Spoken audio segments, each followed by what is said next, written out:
What's up guys, it's Rota here and welcome back to yet another amazing video on the channel. For today I got you that Exosister deck profile post Cyberstorm access. There's a card in that set that absolutely takes Exosister to the next level, and I think it can actually compete and be meta. So if you do enjoy this type of content, make sure you do leave a like, leave a comment down below and subscribe whilst you're down there. Make sure you also check our short section that uploads a short every single day. We're basically opening a pack until we pull a starlight, and we are around day 220 right now. So make sure you don't miss any more days and get straight over there. But without any further ado, let's get straight into this next set Exosister deck profile. So starting off with the deck profile, we have triple of the Exosister Martha. This card is by far the best Exosister that exists right now in Yu-Gi-Oh! She is probably the best card in the deck, I'd say. The fact that she summons herself and an Exosister at least out the deck, giving you an instant rank 4 Xyz is broken. And the fact that she triggers off you moving cards out of your graveyard or your opponents as well is absolutely insane. And I think you pretty much want to see her every single hand, which is why I've built the deck this way, to sort of maximize you seeing the Exosister Martha. For another 3-of, we have triple Exosister Stella. Now, Exosister Stella is a very good card because on normal summon, you can use her effect to special summon an Exosister out of your hand. Now, if you open her and Elise, a great way to scout for hand traps, if your opponent doesn't understand Exosisters that well, is you normal summon the Stella, use the effect. If they hit it with an effect veiler or an imperm, you'll special summon the Elise anyway because you control a Exosister monster. So if your opponent doesn't understand Exosisters, that is a great way to punish them, scout for potential imperm or veiler that could be hitting your Xyzers, which would hurt a lot more. For a 2-of, double Exosister Sophia and the 1-of Irene. The only reason we play this is because Sophia on her own doesn't do anything, and Irene is by far the worst Exosister. We only play them because Exosister Vadis, which is the trap card, says that you need to special summon Exosister monsters that mention each other. Sophia mentions Irene, and Irene mentions Sophia, so you can easily special summon these two out of the deck. And these are probably the best targets for it as well. You can do Stella and Elise as well, but you sort of want to keep those in the deck because you want to search them later on. The Irene, you literally only play for that to get it out of the deck. It's a bit, you don't really ever want to see it in your hand. Its effect never really comes up. The Sophia effect does come up sometimes. If you don't Prosperity, it's a nice free draw. But apart from that, if you Prosp, you can't even use the Sophia effect. But these are the Exosister lineups. I think this lineup is pretty much perfect. There's nothing I would change in terms of Exosister lineup. I'd play more Marthas if I could. For the Spirit package, and I know you're thinking, Spirit package, how does this work? Let me explain. We have triple Aratama and triple of the new Spirit that comes out in the next core set. I should hopefully have a picture of it on screen right now so you can see exactly what it looks like. I completely forgot the name. It could be Satama. Don't quote me on that. I forgot the name of it. But why is this engine so good if Martha locks you into special summoning Exosister monsters? Well, this engine is a 1-card Xyz. Only requiring normal summons as well. So you don't need to special summon at all. Your special summon will be an Exosister monster, which will keep Martha alive. If you don't know, Martha only special summons herself if you control no monsters or only Xyz. So I'm going to show you how this works. You're going to normal summon Aratama. You're going to add the new card to your hand. The new card then reveals itself and normal summons itself. Now you have 2 level 4s that you'll overlay. Make your Exosister Xyz monster, search Martha, and then Martha use the effect, and boom, you now have 2 Xyz monsters on the field, and you can go into your Magnifica. This may not seem like a lot, but this boosts the consistency by a dramatic amount. And this is the reason I think that Exosisters in the future could be tier 1 contenders, just through this package alone.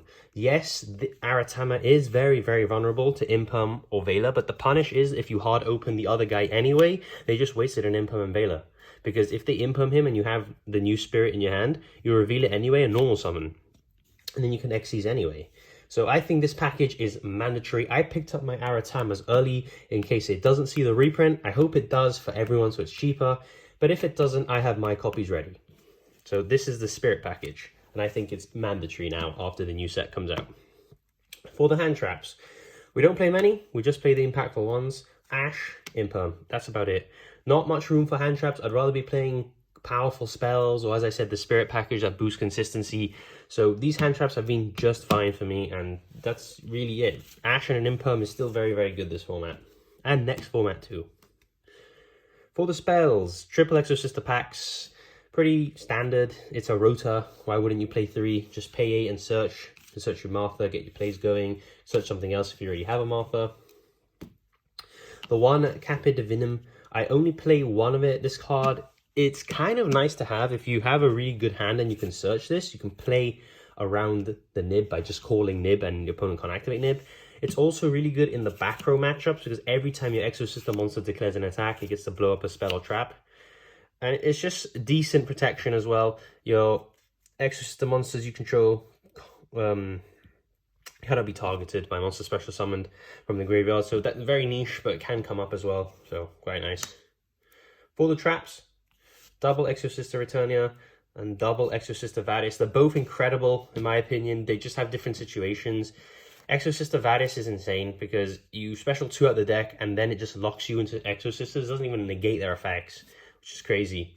They will return during the end phase into the deck, but that will never happen because what you do is you chain this to your opponent moving card out of the graveyard, special summon 2 Exosisters out the deck, and then they immediately activate their effects, triggering to Xe summon with them only as material. And Returnia is really good. You pay 8, banish a card, and then you get a bonus effect. You can either Xe summon, or if you already Xe summon that turn, banish another card on the field. So that's absolutely incredible. I think 2 and 2 is fine. You can arguably play 3. I just think 2 and 2 is fine because they're very, very searchable. For the generic spells, triple Pot of Prosperity, card's insane. You don't really care much about your extra deck, I'm going to be honest with you. You only really make 3 or 4 names, to be honest. So Pot of Prosperity is mandatory. I know this card is expensive. Hopefully you'll see the reprint soon. This card's insane. You just reveal 6, get a Martha, and get your entire engine going.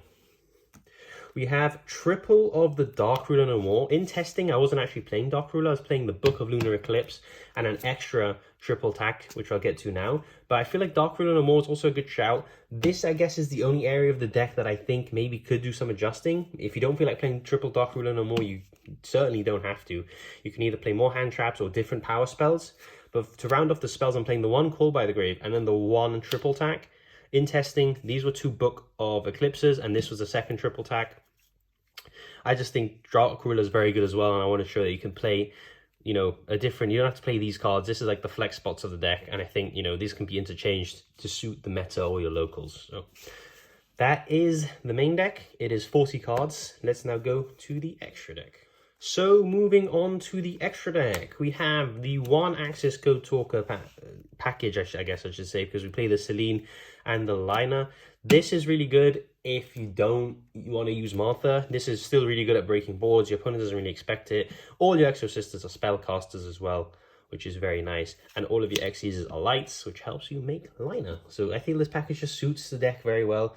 And we don't need to play the Link 1 since we finally were able to drop the Magistus, because that card is now completely irrelevant now that we have the Spirit Monsters. So it just makes the deck even better that way. Frees up an extra deck spot as well. For Xyzs, 2 Magnifica. Never really needed a third. This card wins you games alone.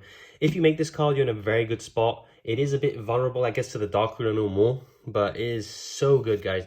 You banish a card on the field basically whenever you want, and then you can tag out to one of its materials. And if you tag out to Michaelis, that is another banish and follow-up for your next turn. It's just crazy. So I think double Magnifica is fine. You don't need 3. If you don't know how to make this card, you just need 2 Exosister rank 4 monsters on the field, which is very, very easy to do. So that's how you make this card.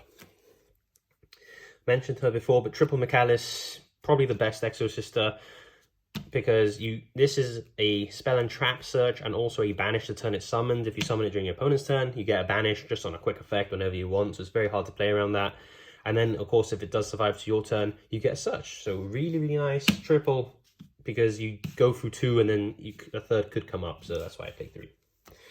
We have double Caspatel, basically a Michaelis, just not as good. Searches for monsters, which I guess is better, but doesn't have that quick effect banish.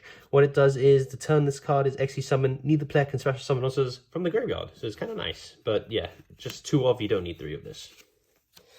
We have double Asophiel. I apologize for the proxy. Asophiel, I think, is a card that I bumped up to 2 just because it's an Abyss Dweller. If you come up against any back row decks, it is very, very good. And then, of course, the turn is summoned. You can detach material from this card, target one monster your opponent controls, and it's a compulse. So it's a really, really nice utility. We also have the one Exosister Jabrine. You can arguably play 2 of this and one card I'm going to show you after this. I've seen builds that just play 2 of each of the names and then 3 of the Michaelis. But Jabrine is nice as well. It just basically gives you an attack boost, and the turn it's summoned, it can negate a monster's effect. I think the Asophiel comes out more than Jabrine, hence why I'm playing 2 Asophiel and the 1 Jabrine. We're playing 1 Gagaga Cowboy. You can drop this and play the 2nd Jabrine. It doesn't really matter. I only really added this for time. For example, in time, you have a win condition because the Exosisters do pay life points. Yes, you can gain, but that's not guaranteed. It's hand dependent. Whereas the Gagaga Cowboy, if you open one of the spirit monsters, normal Aratama, search the new ones, normal summon him, and then overlay into Gagaga Cowboy in defense, inflict 800, and then times called, you pretty much win. You win the game from there. So I think Gagaga Cowboy is worth playing for that. And also, if you miss an OTK and you're not locked into Exosisters, you just make Cowboy and kill them. And then, of course, for the final card, it is, of course, Big Man Zeus. We are playing an Xyz deck, and any Xyz deck, you just play Zeus because this card's incredible. It gives you such a threat in the battle phase. If one of your Xyz monsters manages to battle, you slap him on top, and then this guy just deals with pretty much absolutely everything. That's why I'm playing him. He's just really, really good still. This card is incredible, and dare I say, I don't think he'll ever be power crept, because this card is just detached to, not once per turn, not once per chain, send everything on the field to the graveyard. Just crazy, crazy card. And that's it for the extra deck. So that is the end of the deck profile, guys. I hope you guys enjoyed my take on the new Exosister list. It's going to be valid next set, which is Cyberstorm Access. As I said, there is a new spirit. I should have had a picture of it in the deck profile. I can't remember the name off the top of my head, but that spirit is really, really good, and I would be buying your Aratamas now. They're not too expensive as of recording this video.